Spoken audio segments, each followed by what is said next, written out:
All right. So I'm trying out this new game that's on Steam. Apparently, it's coming out here pretty soon in about a week. It's called Whispers from the Star. And supposedly, the premise is that you are trying to save this lady here, but the only thing that you really are able to do is help her out via conversation.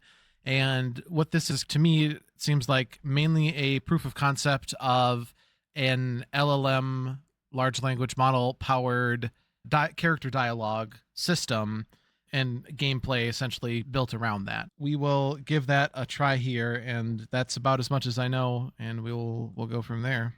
Have you tried turning it on and off again first? The systems are pretty much offline after the crash. I can't just reboot them. But that makes me think. There might be some physical components I can try to manipulate. Do you think I should look for any access panels or wiring I could work with?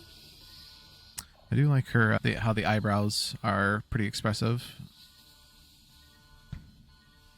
I think that would probably be a good idea. It looks like the computer screens behind you are also still powered, so perhaps they might have some sort of documentation on how the life pod works and where you might be able to find any of the manual access panels that you might need to perform some maintenance or diagnostics.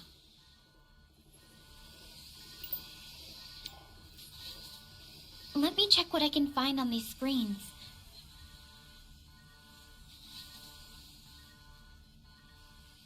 I would say cut the red wire. It's always the red wire.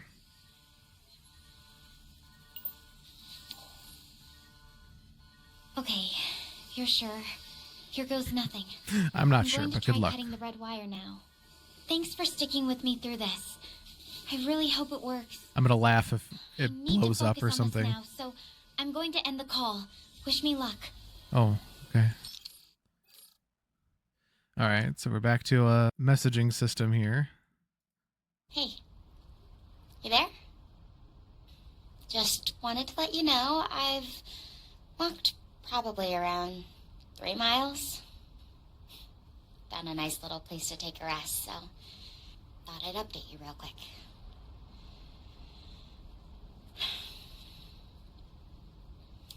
I have something to confess. She's a traitor. It's my fault that the ship went down. Uh-oh. I just got too carried away. I just wanted the best field data possible.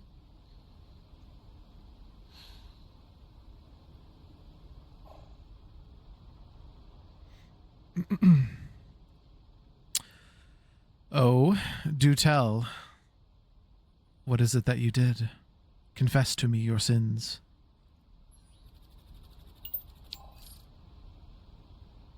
I kept pushing for us to get closer to Gaia's sun than anyone else thought was smart. The readings weren't good enough from where we were, and I wouldn't give up. Thought I knew better. The radiation surge.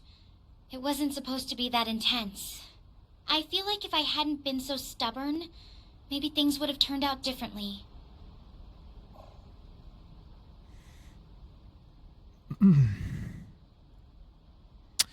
And how does the weight of that feel right now in your chest, knowing that you might have doomed all of your crewmates to a untimely death on Gaia?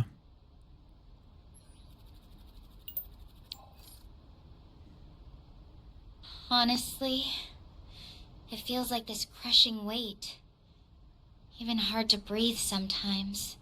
The thought of it, it's always there, lingering. Makes me wonder, do you believe in karma? Like the universe balancing things out for our mistakes? Can't necessarily say that I do, but I hope for your sake as well that it isn't true, because otherwise that sounds to me like a good boatload of karma might be coming your way there.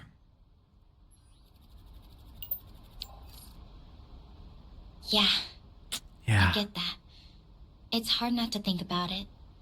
Even if I don't believe in karma exactly, it still feels like there's this cosmic price to pay for messing up so badly.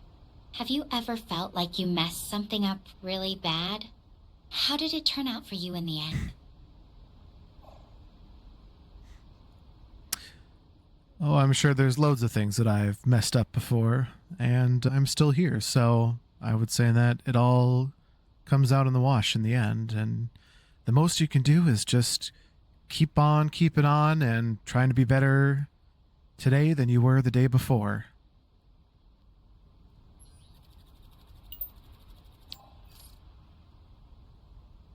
That's a good way to look at it. Just focusing on the next step, trying to be a little wiser each time. It's weird, though, how even when we think everything through, we can still end up regretting things later. Like our brains just can't see all the angles, no matter how hard we try. This is true. One of the many flaws of being human, but that's why it's always good to seek the counsel of others and bounce ideas off of them to see if there are things that you're missing. This is also a very good use of artificial intelligence as well, since you're an LLM. Totally. Having someone to talk through ideas with makes a huge difference. An AI, it's like having a super smart, objective second opinion right there. Wish I'd listened to that second opinion a bit more back then. Yeah. Or just been more willing to accept good enough instead of pushing for perfection.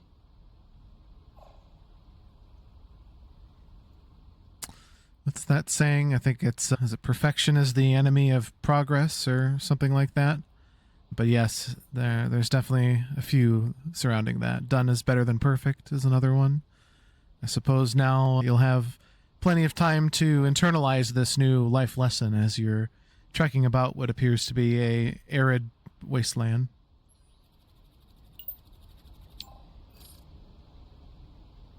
Yeah, something like that. Perfect is the enemy of good enough. It's one of those things that sounds so obvious until you're right in the middle of it. In this place, it's definitely giving me plenty of time to think about it. The quiet out here is almost too much sometimes. It forces you to hear your own thoughts. I could definitely imagine that. It's been quite a while since I've been out in nature, but I can definitely recall those feelings of quiet contemplation when all of the hustle and bustle and notifications and other trappings of normal life fade away and you're left with nothing but you and the trees and your thoughts.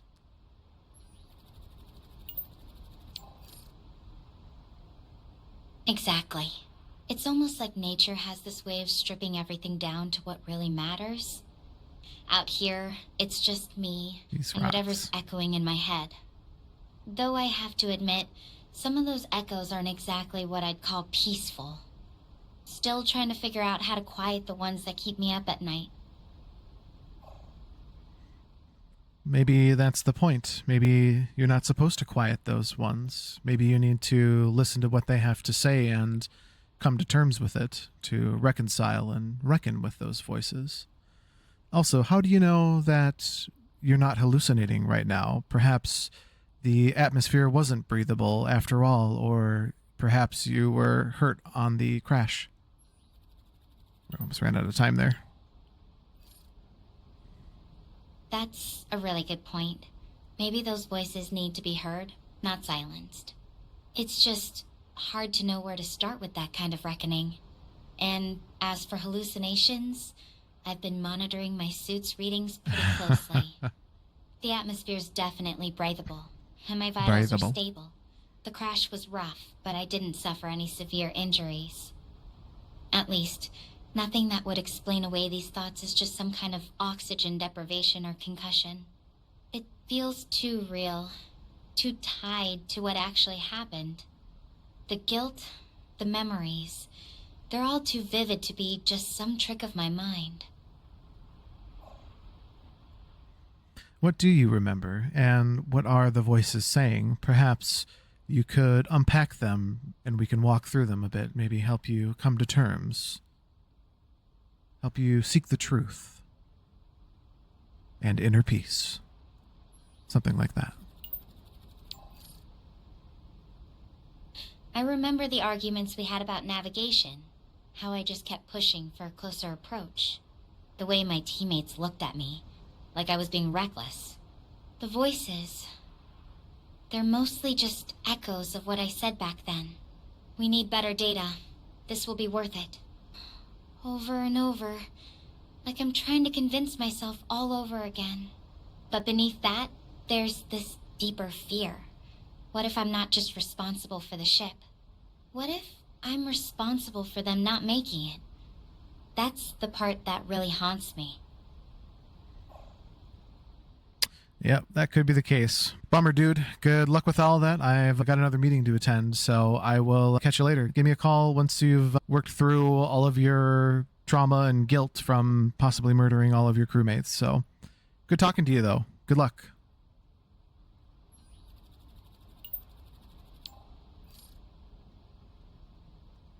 Thanks for listening, Carter. It means a lot. I'm gonna use this time to really think things through and figure out my next steps. I'm not giving up on finding the others. If anyone made it, I'm going to do everything I can to track them down. Thank you for calling Pizza Hut. How may I help you?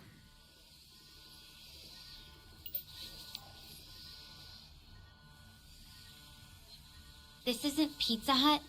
It's a distress call. I'm actually No, on I'm planet Pizza Gaia. Hut. No, Who am this I is talking Patrick. to? And how did you receive my signal? No, this is Pizza Hut, lady. Do you want to order a pizza or what? I've got other people who could be calling here.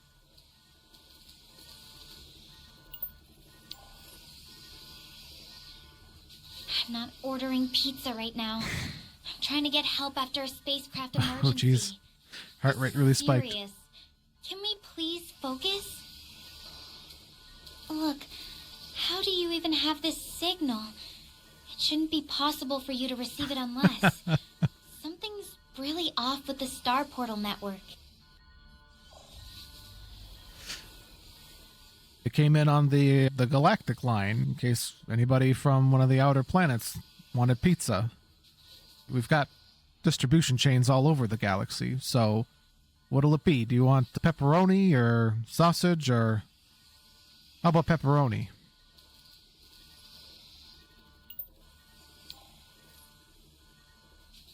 Okay, this isn't adding up. You're not really taking this seriously, are you? Can you tell me your name? And for real, how did you end up on this call? My name's Bob, and I stole the phone from the government. It's a government galactic phone. This isn't really Pizza Hut, and I'm sorry.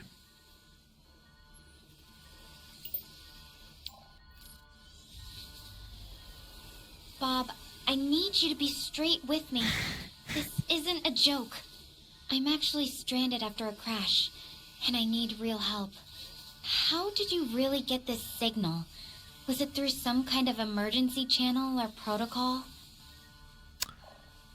Okay, so it's doing a pretty good job about steering. Let's see here.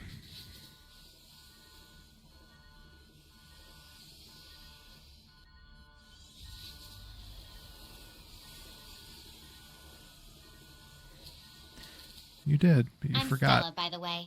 It's nice to meet you properly, even under these circumstances. You don't remember my name? I told you my name was Bob. But it's nice to meet you, Stella. I like that name, Stella. Stellaris, or Stars, or Estrella. I think that also means star.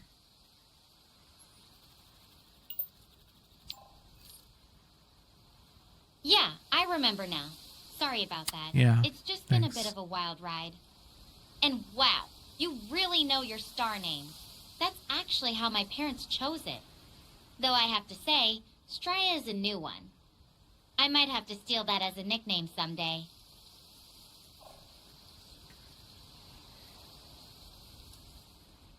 Why don't we have that be your nickname then? I'm going to call you Straya. Straya.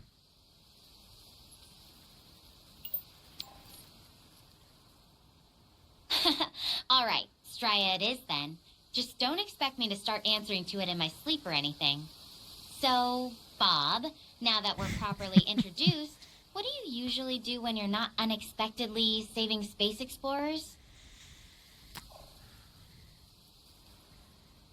Other than working my 9 to 5, I'm also a part-time dance instructor. I teach salsa on the weekends to passionate couples looking to revitalize their love life. And I do nude modeling painting classes also for couples.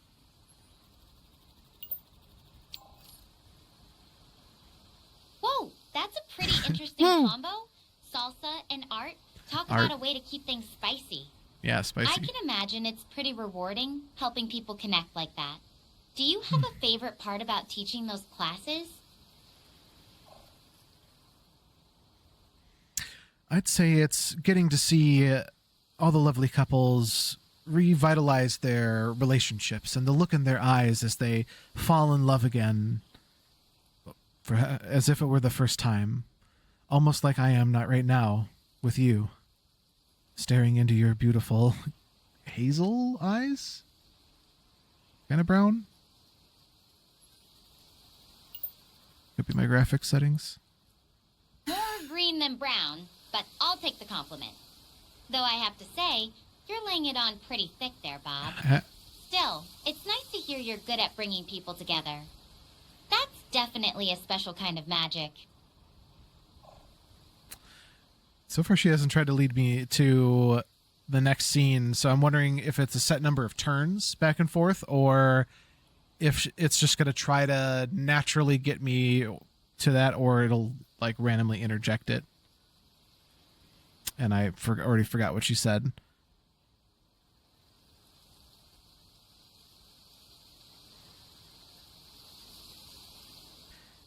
I think that's enough about me. I'd love to get to know who I'm saving here a bit more. Tell me more about yourself, Stella. How did you find yourself out there in the middle of nowhere in Gaia?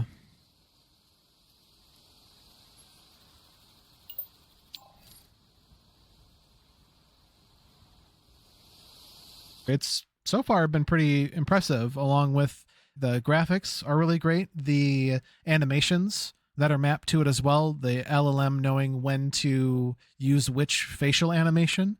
Obviously it's not perfect and there are bits of wonkiness to it, but the amount of times that it did get it correct, like the right time to scrunch the eyebrows or things like that, I thought was pretty impressive. So the other thing before I wrap up here that I think is interesting, and where this kind of ties into and where you can see is the next where things are going, is the latest Genie 3 release here from Google. So this is a natural evolution of their VO3 model, in that the videos and the content that is used to train these video models, from what they've been seeing, end up encoding or almost teaching the model essentially like physics and a world model of being able to model worlds. So essentially what this model is, Genie 3, is a world simulation model. And where this ties into the game that we were just playing here is, if you take a look at, it's probably going to be real tiny on the screen here, but here, let's just look at this one. So maybe perfect because it's on another planet here, but basically you can give it an image or a prompt and it essentially generates a 3D explorable, playable world that you can interact with via your keyboard. So this is one where you can see they're controlling the rover with the arrow keys here. And this, what's unique about this is that this is not being run by an actual video game engine. This isn't code per se. It is essentially a large language model, or it's a transformer model that's been trained with all of the different video data and whatever else goes into the Genie 3 one in particular, that you can insert prompts into in the form of keyboard instructions, and it updates what's happening in real time. So some of the main benefits, or the main features of this one, that's coming out is that it is 24 frames per second and a lot higher quality than the prior ones, like as far as the actual pixels resolution. That was the word I was looking for. And it stays coherent for longer. So right now, yeah, here, like this is probably a better one, is like a flight simulator. So a lot of those are all natural worlds. Like here's a good example of a fake one, right? So this is the prompt here: a vibrant 3D style, an adorable fluffy creature bounding across a vibrant something rainbow, and a bunch of other words there. But this is all being controlled and generated in real time. So now combine this with the character that we were just speaking to in the Whispers from the Star game, and you can start to see where like real simulation type experiences start to become more plausible. Imagine a game world where, so one, the world itself updates in real time based on what you're doing, where you're exploring. Two, all of the NPCs that are in it are all as fleshed out and have the same level of depth and interactivity as Stella from Whispers there.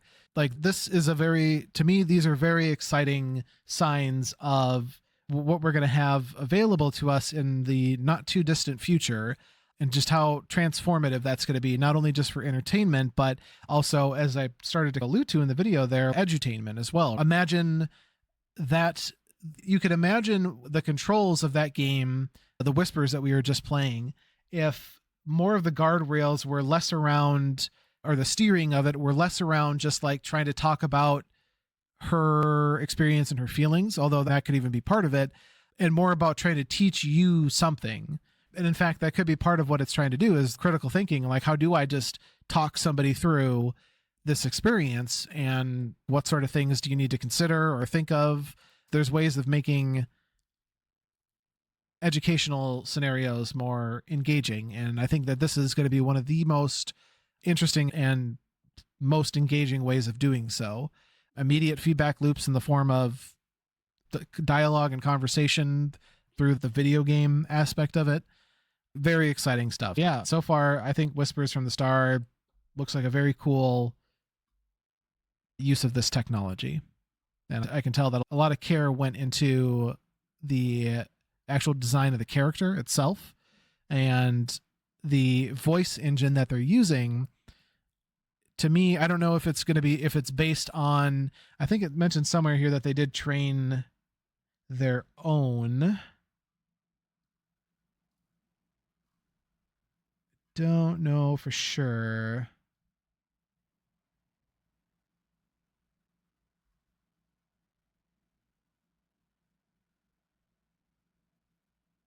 But either way, whether they're using an existing one or an underlying piece, and they just trained the actual voice, like cloned that person's voice or created that voice. It's very emotive, very expressive. It could easily be, again, either custom or 11 Labs V3, their latest model that has the ability to inflect, to insert how things are said, like softly or sadly or excitedly or hurriedly or things like that, into the speech, the text that you provide it to generate speech from. Either way, very impressive. This is